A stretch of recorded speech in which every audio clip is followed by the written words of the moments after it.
ایران اسرائیل جنگ کے دوران ہر جگہ پر بس یہی نیوز ہی ڈسکس ہو رہی تھی اور پوری دنیا کی توجہ غزہ اور یہاں پر جاری ظلم و ستم سے کچھ ٹائم کے لیے ہٹ گئی تھی۔ پر آپ کو بتاتا چلوں کہ اس وقت غزہ کی صورتحال انتہائی تشویشناک صورتحال اختیار کر چکی ہے۔ بھوک انتہائی شدت اختیار کر چکی ہے، اتنا زیادہ کہ لوگ کچھوے جیسے حرام جانور کو بھی کھانے پر مجبور ہیں۔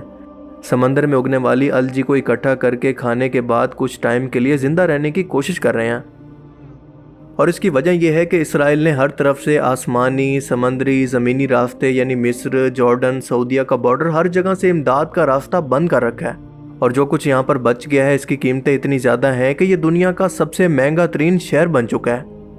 اب ایسا نہیں ہے کہ پوری دنیا کی طرف سے، خاص طور پر مسلمان ملکوں کی طرف سے کوئی امدادی سامان نہیں آ رہا، بالکل آ رہا ہے، لیکن امدادی سامان سے بھرے گودام غزہ کے اندر اور سرحدوں پر موجود ہیں، مگر غزہ کے لوگوں تک ان کی رسائی یا پھر ان کو یہاں تک پہنچانے کی اجازت اسرائیل نہیں دے رہا۔ اور اس کی وجہ یہ ہے کہ غزہ کے اندر امداد لے جانے کے لیے اور اس کو تقسیم کرنے کے لیے اسرائیل سے الگ الگ منظوریاں لینا پڑتی ہیں۔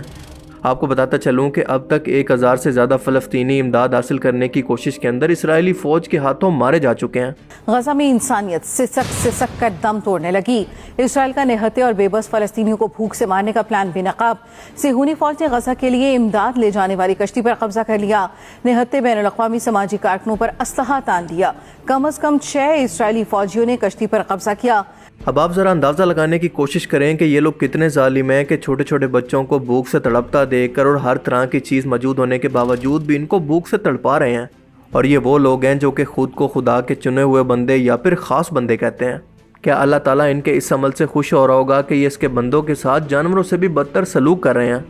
اللہ تعالیٰ نے اگر جزا و سزا کے لیے قیامت کا دن نہ رکھا ہوتا تو شاید اب تک اس ظلم کی وجہ سے آسمان پھٹ چکا ہوتا اور زمین پھٹ کر ان ظالموں کو اپنے اندر دفن کر لیتی۔ ہم نے بھوک برداشت کی، اب اوپر سے یہ راکٹ حملے، خدا کی قسم یہ ناانصافی ہے۔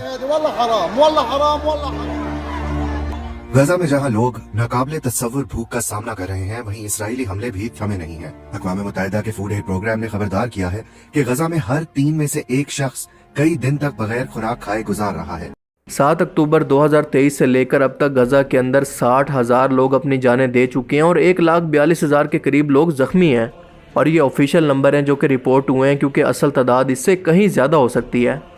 اور صرف بھوک اور قحط نہیں بلکہ یہاں پر ٹرانسپورٹ بھی تباہ ہے، پیٹرول بھی نہیں ہے، بجلی بھی نہیں ہے، کمیونیکیشن سسٹم بھی تباہ ہو چکا ہے۔ الغرض غزہ تباہی کا منظر پیش کر رہا ہے، اور لوگ یہاں پر بھوک سے اتنے مجبور ہو چکے ہیں کہ پیٹ پر پتھر باندھنے پر مجبور ہو چکے ہیں۔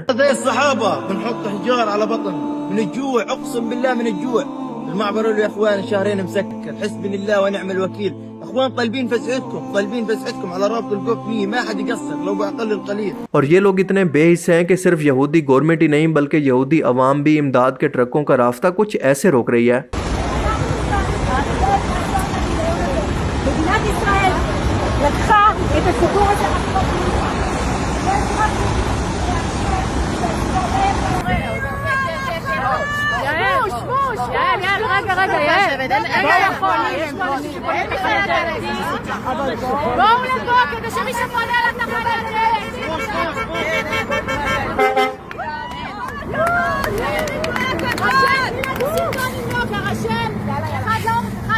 اور صرف یہی نہیں بلکہ غزہ بارڈر پر جان بوجھ کر یہ لوگ کھانے کی دعوتیں اور پارٹیز رکھ کر انجوائے کر رہے ہیں تاکہ وہاں کے لوگ بھوک کی وجہ سے اور تڑپیں۔ اور آپ جانتے ہیں کہ انسان ضرورت کی ہر چیز پر کسی نہ کسی طرح سے کمپرومائز کر سکتا ہے سوائے بھوک کے۔ ورلڈ ہیلتھ آرگنائزیشن نے مئی 2025 کے اندر یہ خبردار کیا تھا کہ اگر یوں ہی جنگ جاری رہی اور غزہ کو امداد نہ لے جانے دی گئی تو آئندہ 11 مہینوں کے اندر 5 سال سے کم عمر کے تقریباً 71,000 بچے غذائی قلت کی وجہ سے مزید مر جائیں گے، اور صرف مئی 2025 کے اندر 57 بچے غذائی قلت کی وجہ سے فوت ہو چکے ہیں، اور ہر مہینے یہ نمبر بڑھتا جا رہا ہے۔ اب مصر کے لوگوں نے جب یہ ظلم دیکھا تو ان سے رہا نہیں گیا، تو ان لوگوں نے غزہ کے لوگوں کی مدد کرنے کا ایک انتہائی یونیک طریقہ اپنایا جو کہ سوچ کر انسان کا دل بھر آتا ہے۔ آپ سب کو یاد ہوگا کہ کچھ ہی عرصہ پہلے جب نارتھ کوریا کے اندر قحط پڑا تھا اور یہاں کے کسان بھوک سے مر رہے تھے تو ایک ویڈیو وائرل ہوا تھا جس کے اندر ساؤتھ کوریا کے لوگ چاول ایک بوتل کے اندر بھر کر سمندر کے راستے نارتھ کوریا کی طرف بھیج رہے تھے تاکہ یہ لوگ اپنی بھوک مٹا سکیں، کیونکہ آپ جانتے ہیں کہ نارتھ اور ساؤتھ کوریا کے درمیان آپس میں کتنی زیادہ دشمنی ہے۔ لیکن ہم نے دیکھا کہ یہاں پر انسانیت سب سے پہلے تھی اور ملک بعد میں۔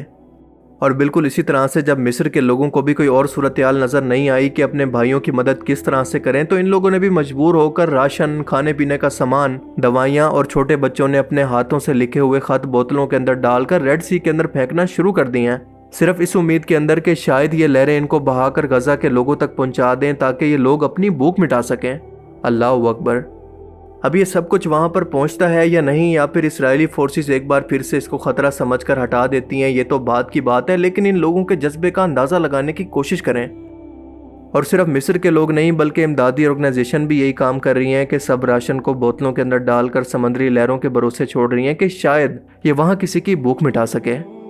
اللہ تعالیٰ ان لوگوں کو جزائے خیر عطا فرمائے، کیونکہ وہ انسان کی نیت دیکھتا ہے اور کسی ایک بھوکے شخص کو کھانا کھلانا ہزاروں لاکھوں نیکیوں سے افضل ہے، اور ایک چھوٹا سا عمل بھی اگر خلوص نیت سے ہو تو اللہ تعالیٰ کے ہاں اس کی بہت ہی قیمت ہوتی ہے۔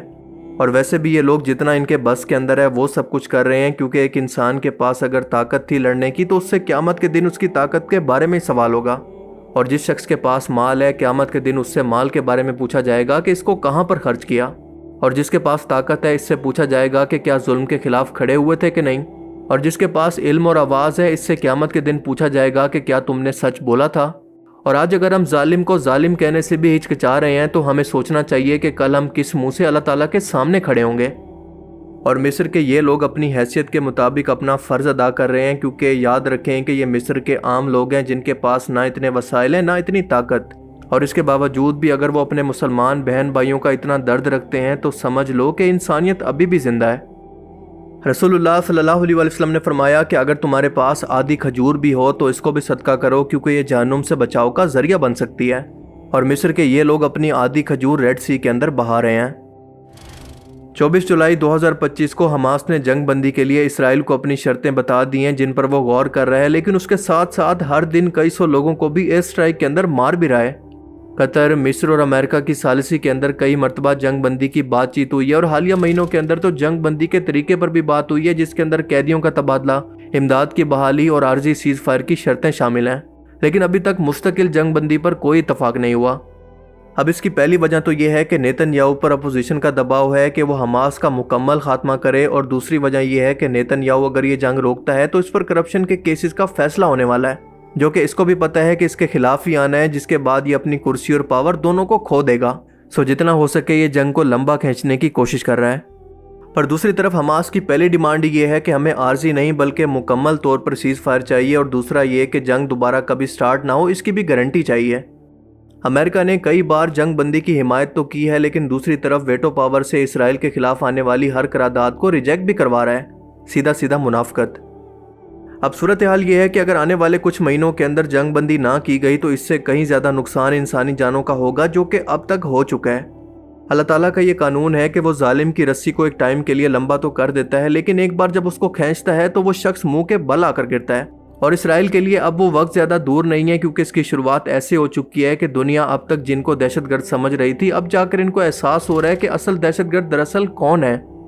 وہ امریکہ جس نے سپتمبر 11 کے بعد لاکھوں بے گناہ مسلمانوں کو جو کہ اس حملے کے اندر شامل نہیں تھے ان کو مار دیا، اور وہ قوم جس نے مظلومیت اور نسل کشی کا رونا رو کر یہ ملک حاصل کیا تھا، آج وہی کچھ دوبارہ سے دہرا رہے ہیں۔ پر دوستو ہمیں کبھی بھی نا امید نہیں ہونا چاہیے، کیونکہ انشاءاللہ اس ظلم و زیادتی کے بعد بہت اچھا وقت بھی آنے والا ہے، اور اس کی لہر اس طرح سے نکل چکی ہے کہ یورپ کو چاہے اپنے مفادات کے لیے ہی صحیح پر اپنی غلطی کا احساس ہو گیا ہے، اور آگے بھی اسرائیل دنیا کے اندر اپنی انہی حرکتوں کی وجہ سے، ظلم و زیادتی کی وجہ سے مزید اکیلا ہوتا جا رہا ہے۔